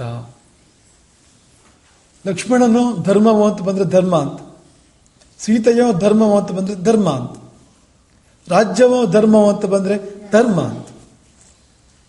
ರಾಮನ ಮುಂದೆ ಈ ಸಂದರ್ಭಗಳೆಲ್ಲ ಇತ್ತು ಅಂತ. ರಾಜ್ಯವೋ ಧರ್ಮವೋ ಅಂತ ಧರ್ಮವನ್ನೇ ಆರಿಸ್ಕೊಡ್ತಾನೆ. ಅದಕ್ಕಿಂತ ಮಿಗಿಲಾಗಿರ್ತಕ್ಕಂಥದ್ದು ಇದು ಸೀತೆ ಮತ್ತು ಲಕ್ಷ್ಮಣ ರಾಮನಿಗೆ.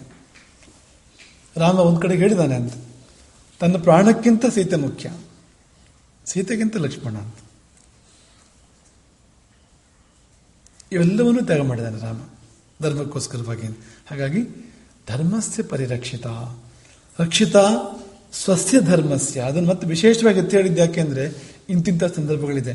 ಅನೇಕರು ತಮ್ಮ ಧರ್ಮ ರಕ್ಷಣೆ ಮಾಡ್ಕೊಂಡಿರ್ತಾರೆ. ಎಷ್ಟೋ ಋಷಿಗಳು ಈ ಇಡೀ ಜೀವನ ತಪಸ್ ಮಾಡಿರ್ತಾರೆ, ತಮ್ಮ ಧರ್ಮ ತಾವು ರಕ್ಷಣೆ ಮಾಡ್ಕೊಂಡಿರ್ತಾರೆ, ಏನು ತಪ್ಪು ಮಾಡಿರೋದಿಲ್ಲ ಈ ಜೀವನದಲ್ಲಿ. ಆದರೆ ಅದಕ್ಕಿಂತ ಮೇಲೆ ಇದು ತನ್ನ ಧರ್ಮವನ್ನು ಉಳಿಸ್ಕೊಳ್ಳೋ ಸಲುವಾಗಿ ಎಂತೆಂಥ ತ್ಯಾಗ ಮಾಡಿದ್ದದು. ಹಾಗಾಗಿ ರಕ್ಷಿತ ಸ್ವಸ್ಯ ಧರ್ಮಸ್ಯ. ಮುಂದಕ್ಕೆ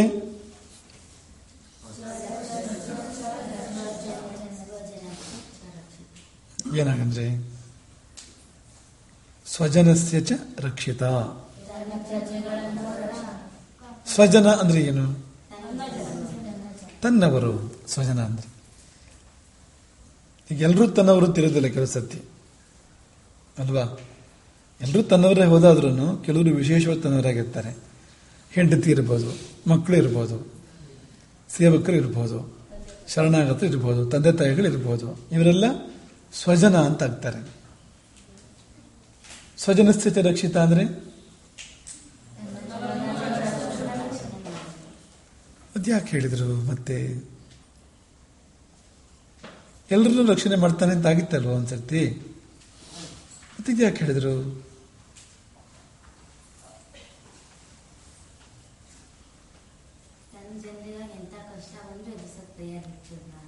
ಹೌದದು, ಅದು ವಿಶೇಷವಾಗಿ ಹೇಳಿದ್ದಕ್ಕೆ ಮತ್ತೆ ಅದನ್ನ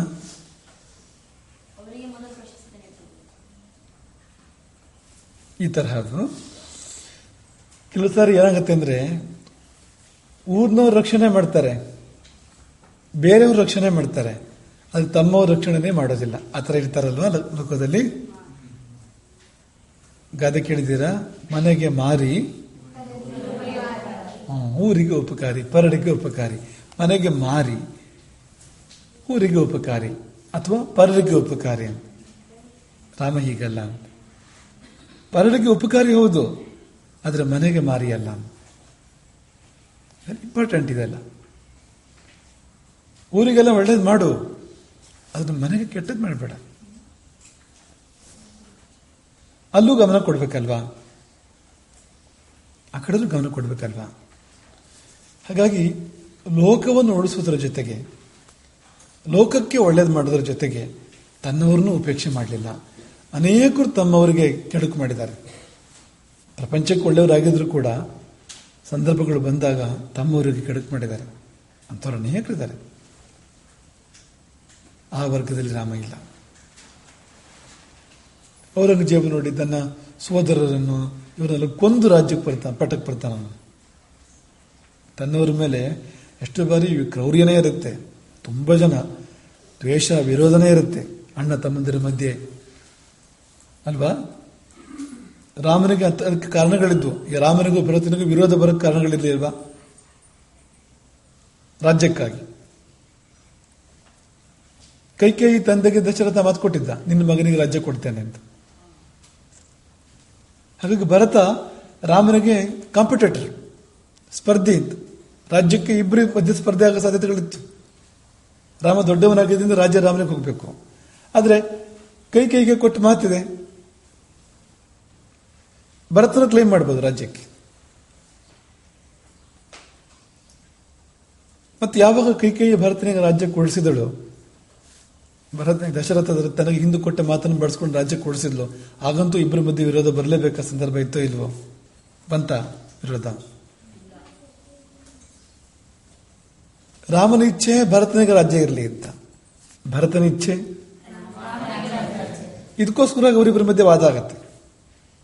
ರಾಜ್ಯ ನಿಂಗಿರ್ಲಿ ಅಂತ. ಚಿತ್ರಕೂಟದಲ್ಲಿ ಭರತ ರಾಮನನ್ನು ಮರಳಿ ಕರ್ಕೊಂಡು ಹೋಗಕ್ಕೆ ಅಂತ ಬಂದಾಗ ಚಿತ್ರಕೂಟದಲ್ಲಿ ರಾಮನಿಗೂ ಭರತನಿಗೂ ತುಂಬಾ ವಾದ ವಿವಾದಗಳಾದವು. ಆ ವಾದ ವಿವಾದ ಸಾರಾಂಶ ಏನು ಅಂದ್ರೆ, ರಾಮನ ವಾದ ರಾಜ್ಯ ನಿಂಗಿರ್ಲಿ ಅಂತ, ಭರತನ ವಾದ ಹೀಗೂ ಉಂಟೆ. ಇವತ್ತೆಲ್ಲ ಕೋರ್ಟಲ್ಲೆಲ್ಲ ವಾದ ವಿವಾದಗಳಾಗತ್ತೆ. ಹೇಗಾಗತ್ತೆ ಅದು? ನಂದು ನಂಗಿರ್ಲಿ ಅಂತ ಕಚ್ಚಾಡ್ತಾರೆ ಪ್ರಪಂಚದಲ್ಲಿ ಅಣ್ಣ ತಮ್ಮಂದಿರು. ಈ ಅಣ್ಣ ತಮ್ಮಂದಿರು ಹೇಗಿದ್ರು ಅಂದ್ರೆ, ಮರತಾಯಿ ಮಕ್ಕಳು ಇಬ್ಬರು ಕೂಡ ಒಂದೇ ತಾಯಿ ಮಕ್ಕಳಲ್ಲ, ತಾಯಿ ಬೇರೆ ಬೇರೆ. ಅವಾಗ ಅದೇ ಸಾಕು ವಿರೋಧಕ್ಕೆ, ಅಷ್ಟೇ ಕಾರಣಕ್ಕೆ ವಿರೋಧಗಳಾಗತ್ತೆ. ಇಲ್ಲ ಹಾಗಲ್ಲ, ರಾಜ್ಯ ನಿಂಗಿರ್ಲಿ ಅಂತ ರಾಮ, ನಿಂಗಿರ್ಲಿ ಅಂತ ಭರತ. ಸ್ವಜನಸ್ಯ ಚ ರಕ್ಷಿತ. ಭರತ ಅಂದ್ರೆ ತನ್ನವನು, ತನ್ನ ತಮ್ಮ, ಇಲ್ಲಿ ರಾಜ್ಯ ಅವನಿಗೆ ಏನು, ನಾನು ಕಾಡಲಿರ್ತೇನೆ, ಇಂಥ ಮನೋಭಾವ ಅಂತ. ಭರತ ರಾಮನ ಬದಲು ನಾನೇ ಕಾಡಲಿರ್ತೇನೆ, ರಾಮನಿಗೆ ರಾಜ್ಯ ಇರಲಿ ಅಂತ. ಎಲ್ಲಿವರೆಗೆ ರಾಮನಿಗೆ ಆ ಥರ ಭಾವನೆ ಭರತನ ಬಗ್ಗೆ ಇತ್ತು ಅಂದ್ರೆ, 14 ವರ್ಷ ವನವಾಸ ಮುಗಿಸಿ ರಾವಣನ ಸಂಹಾರ ಮಾಡಿ ಅಯೋಧ್ಯೆಗೆ ಮರಳಿ ಬರ್ತಾ ಇರೋ ಸಂದರ್ಭ, ರಾಮ ಪ್ರಯಾಗದವರೆಗೆ ಬರ್ತಾನೆ. ಅಲ್ಲಿಂದ ತುಂಬಾ ಹತ್ರ ವಿಮಾನದಲ್ಲಿ, ಅಯೋಧ್ಯೆ ಪುಷ್ಪಕ ವಿಮಾನದಲ್ಲಿ ಬರ್ತಾ ಇರ್ತಾನೆ. ಪ್ರಯಾಗದಲ್ಲಿ ಇಳ್ಕೊಂಡು ಭರದ್ವಾಜರ ಆಶ್ರಮದಲ್ಲಿ ಒಂದು ರಾತ್ರಿ ವಾಸ ಮಾಡ್ತಾನೆ. ಇತನ ಮಧ್ಯೆ ಹನುಮಂತನನ್ನು ಕಳಿಸ್ಕೊಡ್ತಾನೆ ಅಯೋಧ್ಯೆಗೆ. ಯಾಕೆ?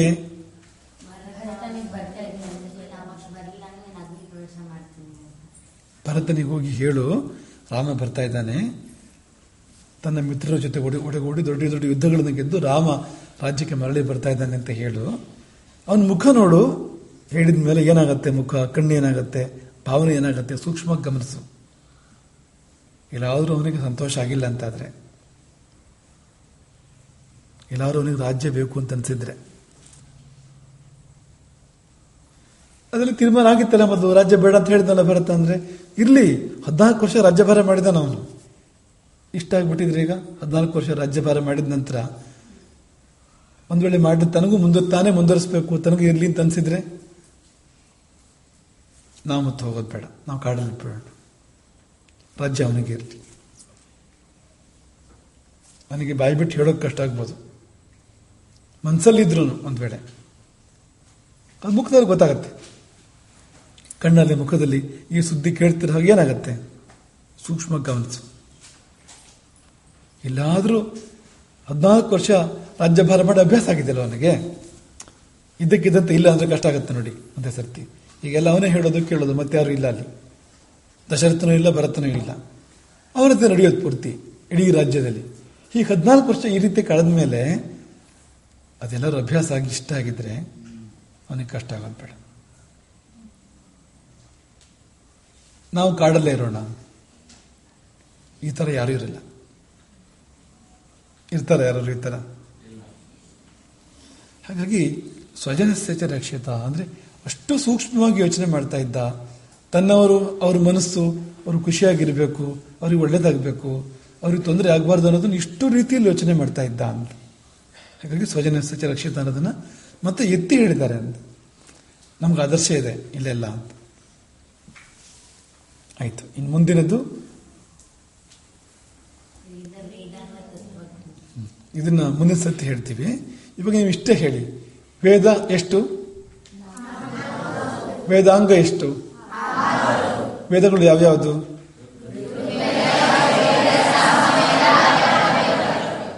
ಶುಕ್ಲ ಯಜುರ್ವೇದ ಇಲ್ವಾ? ಅದು ಅದರದ್ದೇ ಇನ್ನೊಂದು ಭಾಗ. ಆಯ್ತು. ವೇದಾಂಗಗಳೆಷ್ಟು? ಯಾವ್ಯಾವುದು?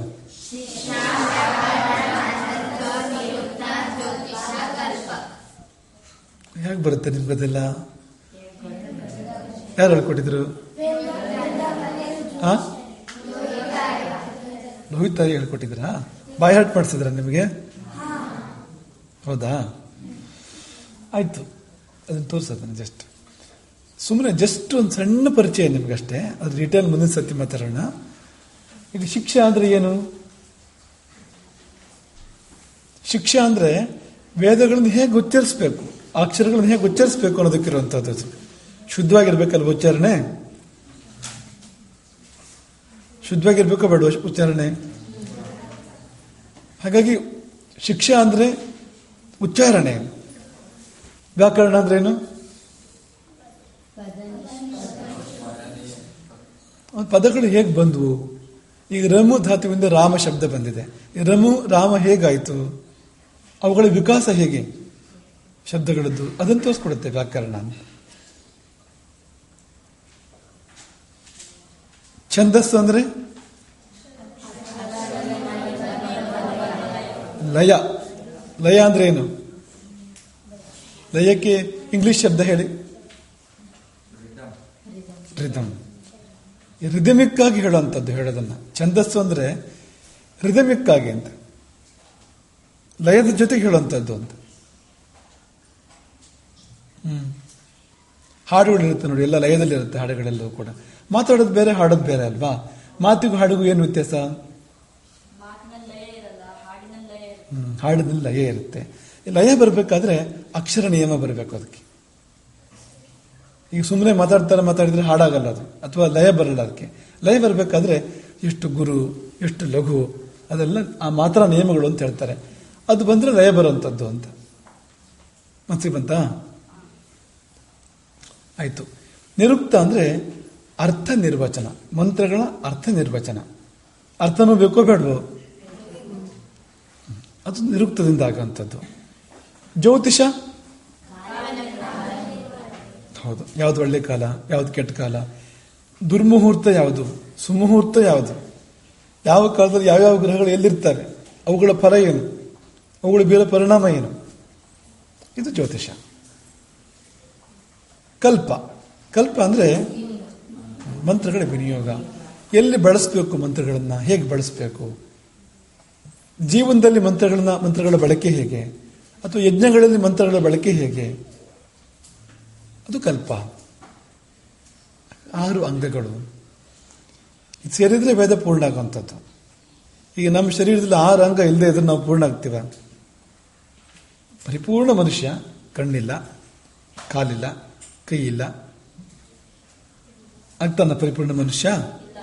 ವೇದ ಪರಿಪೂರ್ಣ ಆಗಬೇಕು ಅಂದ್ರೆ ಶಿಕ್ಷಾ ಬೇಕು, ವ್ಯಾಕರಣ ಬೇಕು, ಛಂದಸ್ಸು ಬೇಕು, ನಿರುಕ್ತ ಬೇಕು. ಇವೆಲ್ಲ ಇದ್ರೆ ವೇದ ಪೂರ್ಣ ಆಗುವಂಥದ್ದು ಅಂತ. ಉಚ್ಚಾರಣೆ ಮಾಡೋತರ ಉಚ್ಚಾರಣೆ ಮಾಡದೇ ಇದ್ರೆ ವೇದ ಫಲ ಕೊಡುತ್ತಾ? ಅರ್ಥ ಗೊತ್ತಿಲ್ಲದೆ ಇದ್ರೆ ಏನು ಉಪಯೋಗ?